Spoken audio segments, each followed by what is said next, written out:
চারজন মানুষকে আল্লাহ পুরো পৃথিবীর রাজত্ব পাওয়ার ক্ষমতা দিয়েছিল কয়জন? আরো জোরে বলেন কয়জন?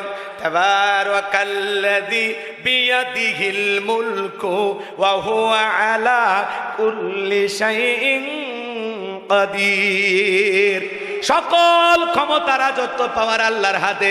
এই পৃথিবীর জমিনে আমার আল্লাহ পাক চারজন মানুষকে পুরো পৃথিবীর রাজত্ব পাওয়ার ক্ষমতা দিয়েছিলেন। পুরো পৃথিবীর ক্ষমতা চারজন মানুষকে দিয়েছিলেন। এর মধ্যে দুইজন হলো ইমানদার, একজন হলো আল্লাহর নবী, নাম হলো সুলাইমান। বলেন আল্লাহু আকবার। সুলাইমান নবীর বাদশাহীর ঘটনা নিয়ে যদি আলোচনা বলতে যাই, দুই দিন দিয়েও শেষ হবে না। এত সময় আপনাদের হাতেও নাই, আমার হাতেও নাই। বিদায় এই আলোচনাটা অনেক জায়গায় আপনারা শুনতেও পারেন। নবী সুলাইমানের বাদশাহীর জিন্দেগি নিয়ে আজকে আমি আলোচনা করতে পারবো না।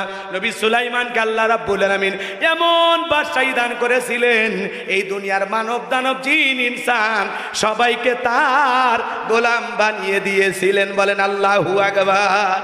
সবাই তার কথা মানতে বাধ্য ছিল। বলেন আল্লাহু আকবার। এক নাম্বার নবী সুলাইমান, যাকে আল্লাহ পুরো পৃথিবীর রাজত্ব দিয়েছিলেন। দুই নাম্বার ইমানদার বাদশাহ জুলকারনাইন। বলেন আল্লাহু আকবার। এই পৃথিবীর জমিনে বাদশাহ জুলকারনাইনকে আল্লাহ পাক এক নয় দুই নয় 1600 বছর হায়াত দান করেছিলেন। বলুন সুবহানাল্লাহ। আপনার আমার বাপ দাদার 14 গোষ্ঠীর হায়াত এক জায়গায় করলে 1600 বছর হবে। জোরে বলেন হবে। এই 1600 বছর হায়াত পাওয়ার পরেও বাদশাহ জুলকারনাইন পূর্ব থেকে পশ্চিম, সূর্য উদয় থেকে সূর্য অস্তগামী পর্যন্ত বাজান গো আমার পুরো পৃথিবীটা জীবন দশায় দুইবার সফর করেছিলেন। বলেন আল্লাহু আকবার। আল্লাহ পাক তাকে একটা মজেদার ঘোড়া দিয়েছিলেন দুনিয়া সফরের জন্য। ঘোড়ায় উঠে যখন চাবুক মারতেন, এক এক কদমে হাজার হাজার মাইল করে রাস্তা চলতো। বলেন আল্লাহু আকবার। সেই বাদশাহ জুলকারনাইন 1600 বছর ক্ষমতায় থাকার পরেও কোনোদিন মানুষের উপরে জুলুম করেনি। আল্লাহু আকবার বলে। আর আমরা সামান্য সময়ের জন্য কত মানুষের উপরে জুলুম করে বসে থাকি। কথা বলেন ঠিক কিনা? সামনের দিকে যাই বাজান, লম্বা হবে, লম্বা করব না। যে কথা বলতে চাচ্ছিলাম, দুইজন ইমানদার, একজন নবী সুলাইমান আর একজন বাদশাহ জুলকারনাইন। আল্লাহ পাক তাদেরকে পুরো পৃথিবীর রাজত্ব দিয়েছিলেন। আর দুইজন কাফেরকে আল্লাহ পাক পুরো পৃথিবীর রাজত্ব দিয়েছিলেন। এর মধ্যে এক নাম্বার হলো, নাম হলো বাদশাহ বখতেনাসর। জোরে বলেন কি নাম? আরো জোরে বলেন। জালেম বাদশাহ বখতেনাসর। এই জামানা আল্লাহ পাক একজন পয়গাম্বার পাঠাইছিলেন। সেই পয়গাম্বার নাম হলো দানিয়েল আলাইহিস সালাম। আল্লাহর এই পয়গাম্বার দিনের বেলায় রাতের বেলায় সব সময় তার কওমের মানুষকে দাওয়াত দেয়। বনি ইসরাইলদেরকে ডেকে বলেন, ইয়া বনি ইসরাঈল আযকুরু নি'মাতি আল্লাতী আন'আমতু আলাইকুম ওয়া আন্নী ফাদ্দালতুকুম আলাল আলামিন। নবী দানিয়েল ডেকে বলে, ও বনি ইসরাইলের উম্মতেরা, দাম্ভিকতা করো না, অহংকার করো না। তোমাদের বাপ দাদারা ছিল চাকর কৃতদাস, মানুষের গোলামি করে তাদের জীবন কেটেছিল। সেই গোলামির জীবন থেকে আল্লাহ পাক, দাসত্বের জীবন থেকে আল্লাহ পাক তোমাদেরকে মুক্ত করেছেন, স্বাধীন করেছেন। বিদায় দাম্ভিকতা করো না, গাছের পূজা করো না, মাছের পূজা করো না, সূর্যের পূজা করো না, চন্দ্রের পূজা করো না, এক আল্লাহর ইবাদত করো। এখনো সময় আছে, তোমরা ফিরে আসো, নইলে তোমাদের বাপ দাদার মতো তোমাদের অবস্থা হবে। ওই জামানার উম্মতেরা ডেকে বলে, ও নবী দানিয়েল, পুরান দিনের গল্প শোনায় লাভ নাই। বাপ দাদা কি করেছিল এটা আমরা জানতে চাই না, তোমার পুরান দিনের গল্প আমরা শুনতে চাই না। তারা দাম্ভিকতা করলো, নবী দানিয়েলের দাওয়াত তারা ঘৃণা করে প্রত্যাখ্যান করলো। কেউ দাওয়াত গ্রহণ করলেন না। পয়গম্বর দাওয়াত দিতেই থাকলেন, কিন্তু কওমের মানুষেরা কোনো মতে তার দাওয়াত গ্রহণ করলেন না। আল্লাহর পয়গম্বর দানিয়েল আলাইহিস সালাম তখন ডেকে বলে, শোনো, কোন কওমের মানুষ যদি দাম্ভিকতা করে, অহংকার করে, আল্লাহ রাব্বুল আলামিন তখন ওই জামানার মানুষের উপরে দুই ধরনের আযাব আর গজব পাঠায়। এক নাম্বারে হলো আসমান জমিনের আযাব গজব দিয়ে আল্লাহ তাদেরকে ধ্বংস করে দেবে, আর না হয় তাদের ভাগ্যে জালেম শাসক পাঠায়া দেবে। এখনো সময় আসো, বহু পূর্বের জাতিকে আল্লাহ সাইজ করেছেন, তোমাদেরকে সাইজ করতে আল্লাহর সময় লাগবে না।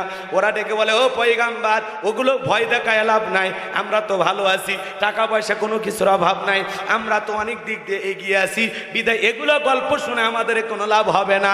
আল্লাহর খেলা বোঝা বড় দায়।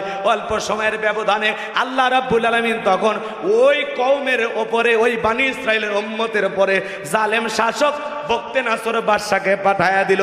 জালেম বাদশা বক্তে নাসর ক্ষমতার চেয়ারে বসার পর হাজার হাজার নিরপরাধ মানুষকে ধরে আর জেলখানায় বন্দি করে, ধরে আর বন্দি করে। বন্দি করতে করতে আল্লাহর পয়গাম্বার দানিয়েল আলাইহিস সালামকে পর্যন্ত জেলখানার ভিতরে বন্দি করেছে। তাহলে নবী মানুষ কোন জায়গায়? কেন নবীর কি অপরাধ? কথা কয় না। আপনারা কি বোঝেন? বোঝেন আলোচনা বোঝেন? নবী দানিয়েল জেলখানায়, নবীর কোনো অপরাধ নাই। তার মানে জালেমদের কাছে কোনো অপরাধ করা লাগে না, জালেমরা নিরপরাধ মানুষকেও জেলখানায় ঢুকায়। কথা বলেন ঠিক কি না? এটা হলো জালেমদের স্বভাব, ওদের কাছে অপরাধ লাগে। কথা কয় না। তাহলে নবী মানুষ যদি জেলখানায় যায়, আমার মতো টুপিওয়ালা দাড়িওয়ালা কোরআনের হক কথা বলতে গিয়ে যদি জেলখানায় যায়, তাহলে কি বুঝবেন? হুজুর পাপ করে গেছে, গুনাহ করে গেছে। কথা কয় না। কারণ জেলখানায় যাওয়া আলেমদের জন্য, নবীর জন্য। কথা কয় না, কথা কয় না। পৃথিবীর শ্রেষ্ঠ পয়গাম্বার মুহাম্মদ রাসূলুল্লাহ সাল্লাল্লাহু আলাইহি সাল্লামকে সেই সময়ের কাফেরা শিয়াবি আবু তালেবের ভিতরে 1 নয় 2 নয় 3.5 বছর বন্দী করে রেখেছিল। কথা বলে ঠিক কেন? পৃথিবীর শ্রেষ্ঠ নবী যদি 3.5 বছর বন্দী থাকে, খাবার পৌঁছাইতে দেয় নাই, গাছের লতা পাতা খেয়ে ছাগলের মতো পায়খানা করেছিল। কথা কয় না, কথা কয় না। তাহলে আপনার আমার অবস্থা খারাপ হবে, হওয়াটাই স্বাভাবিক। কথা কয় না কেন? এই জন্য খবরদার, এ জাতির শ্রেষ্ঠ সন্তান হলো আলেমেরা, তাদেরকে ভুল বোঝা যাবে। কথা কি ক্লিয়ার নাকি রাগ করতেছেন আপনারা? চোর ডাকাত অপরাধ করে যারা জেলখানায় যায়, মানুষ তাদের ঘৃণা ভরে প্রত্যাখ্যান করে, সিসি করে, তাদের মানুষ ঘৃণা ভরে প্রত্যাখ্যান করে, মানুষ তাদেরকে ভালোবাসে না। কিন্তু যারা আলেম ওলামা কোরআনের হক কথা বলে যায়, মানুষের ভালোবাসা কমে না বাড়ে? কমে না বাড়ে? এই যে রফিকুল ইসলাম মাদানী ভাই, তরুণ আলোচক, গতকালকে এক মাহফিলে কথা বলেছেন, হাজার হাজার মানুষ, মাহফিলে লোকের জায়গা হচ্ছে না। বলেন আল্লাহু আকবার। রফিকুল ইসলাম মাদানী তরুণ একজন আলোচক। বলেন তো, আগে তার মাহফিলে যদি 2-400 লোক হইতো বা 2-4 হাজার হইতো, এখন যেভাবে ভাইরাল হয়েছে, আল্লাহ সম্মান মর্যাদা এই 2-2.5 বছর জেল খাটার কারণে এমন বাইরে দিয়েছে, তার মাহফিলে এখন লক্ষ লক্ষ মানুষ। তাহলে আলেমেরা জেলখানায় গেলে সম্মান ইজ্জত কমে না, বাড়ায় যায়। আল্লাহু আকবার বলেন। এই যে আমাদের আজারি ভাই দেশের বাইরে গেছে, আগে যদি মাহফিলে 2-4-5-10 লাখ মানুষ হইতো, এখন তো দেশে আসলে 20 লাখ মানুষ হবে। কথা বলেন না কেন আপনারা? মুফতি আমির হামজা ভাই ভিতরে চলে গেছে, আগে যদি 50,000 লোক হইতো, এখন তো মাহফিলে আসলে 10 লাখ লোক হবে। কথা বলে ঠিক কিনা? এজন্য এদেশের মানুষ আলেমদেরকে কলিজা দিয়ে ভালোবাসে, হাজারো অপবাদ দিয়া আলেমদের ভালোবাসা মুছে ফেলা যাবে। কথা কি বোঝা গেল? হ্যাঁ, বলা লাগবে, ভয় পাইন না। কোনো আলেমের কোনো অপরাধ নাই। কথা বলেন ঠিক কিনা? আমরা জানি আলেমেরা ভালো মানুষ, এটাই বুঝবেন। ভুল ভাল কেউ বুঝানোর চেষ্টা করলে ওই দিকে পা দেবে না। ঠিক আছে? হুজুরের বইয়ের কাবির নামা লাগে, তোর দাদা দাদির ছিল রে। কথা কয় না, কথা কয় না আপনার, তোর দাদার ছিল? হুজুর ঘুরলে ওটা অবৈধ। আর তোরা যে নাইট ক্লাবে যাস, 7 স্টার হোটেলে যাস, থাইল্যান্ডে যাস, ওই তত্ত্ব কই? কথা কয় না। তোমাদেরকে মদের বারে দেখা যায়, তোমাদের কোনো অপরাধ নাই না?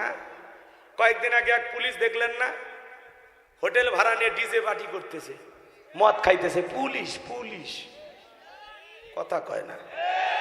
পরে বলতেছে ওইটা এডিট করা ভিডিও। আল্লাহ জাতির মানুষকে হেদায়েত দান করুক। জোরে বলো না আমিন। বাজান গো আমার লম্বা হবে, লম্বা করা যাবে না। আমি কি খারাপ কিছু বলছি? কারো বিরুদ্ধে বলছি? আমরা কারো নাম নেব না, কারো বিরুদ্ধে বলবো না, এই বদ অভ্যাস আমার নাই। আল্লাহ আমাদের হেদায়েত দান করুক। জোরে বলো না আমিন। চলেন সামনের দিকে যাই। কি কথা বলছিলাম ভুলে গেছেন মনে হয়? কি কথা? নবী দানিয়েল আলাইহিস সালাম জেলখানায় শুধু এক নয়, তার ৭০,০০০ উম্মতকেও জালেম বাদশা গ্রেফতার করেছে। এইবার পয়গাম্বার ডেকে বলে, উম্মতেরা কই গেল তোমাদের অহংকার, কই গেল দাম্ভিকতা? এই দিনের ভয় তোমাদেরকে দেখাইছিলাম যে কোনো সময় তোমাদের উপরে জালেম শাসক আসতে পারে, বিদায় তোমরা ভালো হয়ে যাও, ভালো হয়ে যাও। কিন্তু তোমরা আমার দাওয়াত গ্রহণ করে নাই। আজকে দেখো সেই জালেম শাসক ঘাড়ে চেপে বসেছে, ঠিকই তোমাদেরকে জেলখানায় গ্রেফতার করেছে। উম্মতেরা ডেকে বলে, নবী গো ভুল হয়েছে, ভুল হয়েছে। আপনার কথা যে দিবালোকের মতো সত্য হবে এটা আমরা বুঝতে পারি নাই, বুঝতে পারি নাই। ও পয়গাম্বার, আমাদের ভুল হয়ে গেছে। আজ থেকে আপনি যা বলবেন আমরা তাই শুনবো। আপনি শুধু জেলখানা থেকে মুক্ত করার ব্যবস্থা করে দেন, আর কোনোদিন আপনার কথার অবাধ্য হব না। আমরা সবাই আজ থেকে এক আল্লাহর ইবাদত করব। মনে রাখবেন বাজার, মায়ের কাছে যদি সন্তান কাঁদে মায়ের যেমন মায়া লাগে, কোন উম্মতেরা যদি ভুল বুঝে নবীর কাছে ফেরত আসে, নবীরও মায়ের মতোই মায়া লাগে। আল্লাহু আকবার বলে। পয়গাম্বার ডেকে বলে, ঠিক আছে, তোমরা যদি এক আল্লাহর ইবাদত করো, গুনাহের জীবন আর বেছে না নেও, যদি এক আল্লাহর ইবাদত করো তাহলে ঠিক আছে। আজকে রাত 12টার পরে আমি আল্লাহ বলে চিৎকার মারবো, আমার সাথে আল্লাহ বলে চিৎকার মেরে তোমরা ঘুম থেকে জাগ্রত হইবা। পবিত্রতা অর্জন করে আমরা সিজদা দিয়ে কাকুতি মিনতি সহকারে আল্লাহর কাছে আমাদের ভুল ত্রুটি ক্ষমা চাইব। আমার বিশ্বাস আমার আল্লাহ পারে আমাদেরকে এই জেলখানা থেকে মুক্ত করে দিতে। বলেন আল্লাহু আকবার।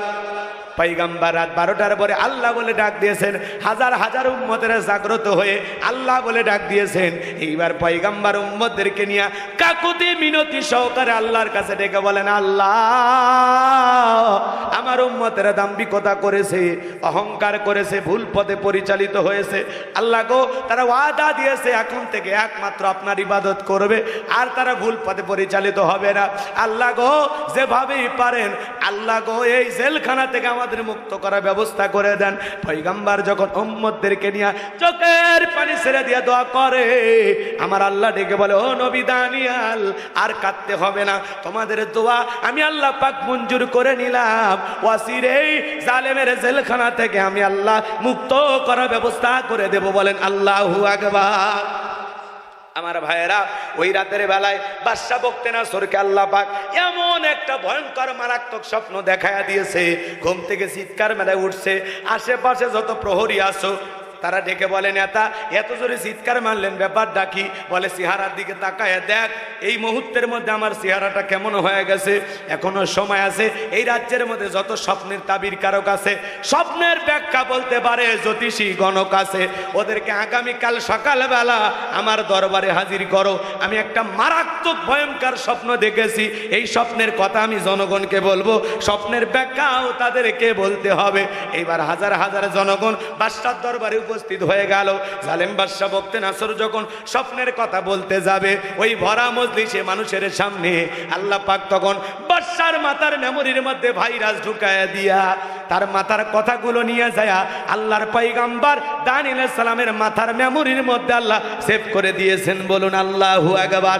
এইবার বাদশা বখতিয়ার যখন তার স্বপ্নের কথা বলতে যাবে, আমার আল্লাহ রাব্বুল আলামিন তখন স্বপ্নের কথাগুলো ভোলায়া দিলেন। বলেন আল্লাহু আকবার। এইবার বাদশা ডেকে বলে, গতকাল রাতে কি যেন স্বপ্ন দেখলাম, আর বলতে পারে? তখন বাদশা ঘোষণা করলো, গতকাল রাত্রে স্বপ্নে কি দেখেছি সেই কথাও তোমাদের বলতে হবে, স্বপ্নের ব্যাখ্যা কি হবে সেইটাও তোমাদেরকে বলতে হবে। জনগণ ডেকে বলে, বাদশা এ তো পাগলামি কথা, স্বপ্ন দেখেছেন আপনি, আমরা কিভাবে টের পাবো? বাদশা স্বপ্নে কি দেখেছে জনগণ কি জানে? কথা বলে, স্বামী স্ত্রী একই খাটে ঘুমান আপনারা, আপনার বউ আপনাকে বাদ দিয়া স্বপ্নে আর একটা ছেলেরে নিয়া কুড়িগ্রাম নিউ মার্কেটে ঘুরতেছে, পার্কে ঘুরতেছে, ফুচকা খাইতেছে। আপনি যদি টের পাইতেন আপনারা বাদ দিয়ে আর একটা ছেলের হাত ধরে আপনার বউ ঘুরতেছে, কি মনে হয় ঘুমাইতে দিতেন? পিটান শুরু করতেন। কথা কয় না, কথা কয়। তার মানে আপনার বউ স্বপ্নে কি দেখে আপনি জানেন না, আবার আপনি আপনার স্ত্রীকে বাদ দিয়ে আর একটা মহিলাকে নিয়া আপনিও ঘুরতেছেন, আপনার বউ কিন্তু টের পাই না। কথা কয় না। আমরা আজে বাজে অনেক স্বপ্ন দেখি কিনা, স্বপ্নের মধ্যে দেখি বাপরে বাপ বিষাক্ত সাপ এটা সবল মারতেছে, জাগ্রত হয়ে দেখি সাপ নাই। স্বপ্নে দেখি ঘর বাড়ি আগুন লেগে পুড়ে গেছে, তাকায় দেখি আগুন নাই। কথা বলে না কেন? স্বপ্নে দেখি আমি মারা গেছি, বউ সোল কান্না করতেছে, আবার ঘুম থেকে উঠে দেখি না বেঁচে আছি, যাইনি। কথা কন ঠিক কিনা? তো কত স্বপ্ন আমরা দেখি বাজান, স্বপ্নই থাকে। এ দেশের যুবকেরাও স্বপ্ন দেখে, পুরোটা ঘরের ভিতরে নায়িকাদের ছবি দিয়ে ভরা। ঘুমানোর আগে একবার তাকায় আর বলে, আরে এরকম একটা বউ যদি পাইতাম কপাল খুলে যাইতো। ঘুমের ঘরে স্বপ্নে দেখে ওই নায়িকা ওর বুকের ওপর। এ কথা কন না আপনারা, এরকম স্বপ্ন আমরা দেখি কিনা? তার মানে স্বামী কি স্বপ্ন দেখে স্ত্রী জানে না, স্ত্রী কি স্বপ্ন দেখে স্বামী জানে না, বাদশা কি স্বপ্ন দেখেছে এই কথা জনগণ জানে না। ডেকে বলে, বাদশা আপনি স্বপ্নের কথা বলবেন, আমরা স্বপ্নের ব্যাখ্যা বলবো। বাদশা তখন ডেকে বলে, কেন তোমরা নাকি গায়েব জানো? কি জানো? গায়েব জানো? এখন তোমাদের গায়েব গেল কই? গতকাল রাতে কি স্বপ্নে দেখেছি এই গায়েবের খবর যদি তোমাদের কাছে না থাকে আমি তোমাদের 12টা বাজাবো। আজকেও দেখবেন বাপরে বাপ, লাল কালো সাদা কাপড় পরে বিশাল বড় একটা দানার তসবি দিয়া সাধু বাবা সাজে আছে, ও নাকি সব গায়েবের ঠিকাদার। কিছু ভণ্ডপীর আছে না, না ওরা গায়েব জানি। যারা বলবে আমরা গায়েব জানি, অন্ধকার রুমের ভিতরে নিয়ে যায়, এমন পিটান পিটাবেন, পিটানের পরে বলবেন গায়েবী মার, কারো কাছে বলবি না, বললে ধ্বংস হয়ে যাবে। দুনিয়ার কোনো মানুষ গায়েব জানে না। গায়েবের এলেন কার কাছে? আরো জোরে বলেন কার কাছে? কোন ভণ্ডপীরের কথা বিশ্বাস করবেন না। কথা কি বোঝা গেল? কথা বলতে গেলে অনেক কথা বলা যায়, কষ্ট হচ্ছে আপনাদের। তাহলে লম্বা হবে, লম্বা করা যাবে না, দিনের বেলায় সময় কম, সামনের দিকে যায়, কষ্ট হচ্ছে আপনাদের। বাদশা ডেকে বলে, তোমরা নাকি গায়েব জানো? গতকাল রাতে কি স্বপ্ন দেখেছি এই গায়েবের খবর যদি না থাকে আমি তোমাদের 12টা বাজাবো। এইবার সর্বশেষ বাদশা তাদের 7 দিনের আলটিমেটাম দিলেন। আর ডেকে বলে, শোনো, এই 7 দিনের মধ্যে স্বপ্নে কি দেখেছি সেই কথাও বলতে হবে, স্বপ্নের ব্যাখ্যাও বলতে হবে, বলতে না পারলে ফাঁসি দিয়া মারবো। অপরাধ কি বাদশার না জনগণের? তাহলে ফাঁসি কার হওয়া দরকার? কিন্তু জালেমেরা উল্টো ক্যারেক্টারের মানুষ। কথাকে বোঝেন? ওরাই অপরাধ করে চাপায়া দেয় জনগণের ওপর। কথা বলে ঠিক কি না? সামনের দিকে যায়, লম্বা হবে, লম্বা ইতিহাস, গভীর মনোযোগ দিয়ে শুনবেন। এইবার জেলার জেলখানা দিয়ে ঘুরতেছে। নবী দানিয়াল দেখে বলে, জেলার দেখে মনে হয় টেনশনে আছেন, ব্যাপারটা কি? কয় টেনশনে থাকবো না, আমার বাদশা মারাত্মক স্বপ্ন দেখেছে। স্বপ্নের কথা বলতে যায় বাদশা স্বপ্নের কথা ভুলে গেছে। এইবার জনগণকে 7 দিনের আলটিমেটাম দিয়েছে। বাদশা স্বপ্নে কি দেখেছে সেই কথাও বলতে হবে, স্বপ্নের ব্যাখ্যাও বলতে হবে, না হলে এদেশের যারা স্বপ্নের ব্যাখ্যা জানে এদেরকে সবাইকে ফাঁসি দিয়া মারবে। নবী দানিয়াল দেখে বলে, জেলার শোনো, তোমার বাদশা স্বপ্নে কি দেখেছে স্বপ্নের কথাও জানি, স্বপ্নের ব্যাখ্যাও জানি। জেলার সংবাদ পাওয়া মাত্রই মারছে দৌড়, কানে কানে এই সংবাদ বাদশার কানে পৌঁছায় দিলে কথা কয় নাকি চাকরির উন্নতি। বলেন আল্লাহু আকবার। এইবার যা বলে, বাদশা জেলখানে একটা আসামি আছে, দেখতে ভারী সুন্দর মানুষ, আপনার স্বপ্নের কথাও জানে, স্বপ্নের ব্যাখ্যাও জানে। বাদশা ডেকে বলে, বাজান কই? বাজানকে আমার সাথে নিয়ে আসো। বলেন আল্লাহু আকবার। ঠেলার নাম বাবাজি। বলেন আল্লাহু আকবার। এইবার জেলার যা বলে, ও নবী দানিয়াল চলো, বাদশা তোমার ডেকেছে। পাইগাম্বার ডেকে বলে, শোনো, আমি আগে যাব না, আমার একটা শর্ত আছে। আমার 70,000 লোক আছে, ওদেরকে একে একে জেলখানা থেকে বের করে দাও, সবার শেষে আমি বের হব। বলেন আল্লাহু আকবার। দুষ্টমি করিস না ময়না। আমার ভাইয়েরা, যে কথা বলতে চাচ্ছিলাম, এইবার জেলার বাদশার কাছে সে বলে, বাদশা যে আপনার স্বপ্নের কথা জানে, স্বপ্নের ব্যাখ্যা জানে, তার একটা শর্ত আছে। তার 70,000 লোককে গ্রেফতার করা হয়েছে, তাদেরকে বের না করে দেওয়া পর্যন্ত সে আপনার কাছে আসবে না। জালেম বাদশা বক্তে নাসর ডেকে বলে, বাজান যা বলে তুমি তাই করো। তার 70,000 লোক কেন, তামাম পৃথিবীর আসামিও যদি ছেড়ে দিতে বলে, ও বাজান যা বলে তুমি তাই করো। বলেন আল্লাহু আকবার। এইবার নবীর 70,000 উম্মতকে জেলখানা থেকে মুক্ত করে দেওয়া হলো। নবী দানিয়াল সবার শেষে বের হয়ে আসলেন। বলেন আল্লাহু আকবার। এইবার বাদশার দরবারে প্রবেশের নিয়ম হলো, যত মানুষ বাদশার দরবারে প্রবেশ করে সবাই মাথা নত করে প্রবেশ করে। বাদশাকে সিজদা দিয়ে প্রবেশ করা লাগে। নবী কি কোনো জালেমের কাছে মাথা নত করতে পারে? আল্লাহ সারা দুনিয়ার কারো কাছে মাথা নত করা শিরিক। মুসলমানের মাথা মাজারে নত হবে না। কথা কেন? কোনো নেতার পায়ে নত হবে না, কোনো পীরের পায়ে নত হবে না। মুসলমান সিজদা মাজারে নয়, সিজদা দেবে মসজিদে। কথাকে বোঝা গেল? সামনের দিকে যাই বাজান গো আমার, নবী দানিয়েল সালাম দেহটাকে আঁটুসাঁটু করে মাথাটাকে উঁচু করে একটু কৌশল করে জালেম বাদশাহ দরবারে প্রবেশ করলেন। এই দৃশ্য দেখে জালেম বাদশাহ বকতে নাসর ডেকে বলে, বাবা যত মানুষ প্রবেশ করে সবাই মাথা নত করে ঢোকে, তুমি কেন মাথা নত করলা না? নবী ডেকে বলে, আপনার স্বপ্নের কথা যে আমার মাথার মেমোরির মধ্যে ঢুকে দিয়েছে, তার কথা হলো তাকে সারা দুনিয়ার কারো কাছে মাথা নত করা যাবে না। যদি মাথা নত করতাম সে আপনার মতো স্বপ্নের কথা ভুলাইয়া দিত, আপনি আমাকেও মারতেন, টেনশনে আপনিও মারা যেতেন। তখন ডেকে বলে, বাজান আসলেই তোমার বুদ্ধি আছে। মারহাবা কর। নবীদের বুদ্ধি না থাকে বারে। এইবার নিজে চেয়ার থেকে উঠা নবী দানিয়েল আলাইহিস সালামকে বাদশাহীর চেয়ারে বসায়া দিলেন। বলেন আল্লাহু আকবার। যে আল্লাহ জেলখানা থেকে বের করে চেয়ারে বসায়া দেয়, সে আল্লাহ আজও আছে না নাই? এবার চেয়ারে বসে গেছে। জালেম বাদশা থেকে বলে, বাবা তাড়াতাড়ি করে বলো স্বপ্নে কি দেখেছি, স্বপ্নের ব্যাখ্যাটা কি হবে? আপনারা কি শুনবেন? কারা কারা শুনবেন একটু হাত তোলেন। লিল্লাহে তাকবীর।